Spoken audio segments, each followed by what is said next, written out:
3號強風信號喺下晝4點20分發出。喺下晝5點，颱風泰利集結喺香港之西南偏西大約310公里，即係北緯20.8度、東經111.6度附近。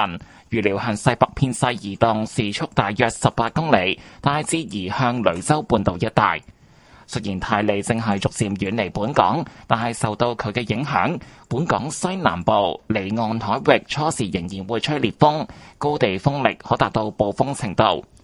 泰利嘅雨帶亦都會間中為珠江口一帶帶嚟猛烈陣風，3號強風信號將會喺今日餘下時間維持。當泰利進一步遠離香港時，天文台會考慮改發1號戒備信號，或者以強烈季候風信號取代熱帶氣旋警告信號。海有大浪同湧浪，市民應該遠離岸邊，停止所有水上活動。請留意最新嘅天氣消息。喺過去1個鐘，昂坪、長洲同大美督分別錄得嘅最高持續風速係每小時110、82同51公里，最高陣風分別超過每小時132、96同79公里。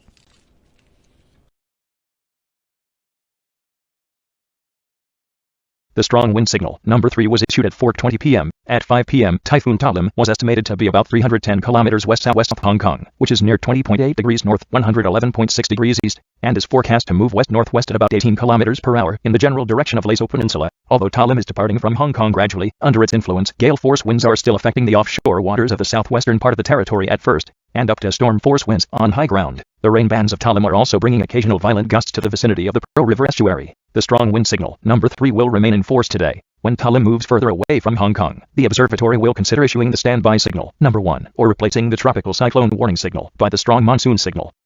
Seas will be rough with swells. Please stay away from the shoreline and do not engage in water sports. The public should take note of the latest weather information. In the past hour, the maximum sustained winds recorded at Nongping, Chengchao, and Tai Mai Tuk were 110, 82, and 51 kilometers per hour, with maximum gusts exceeding 132, 96, and 79 kilometers per hour respectively.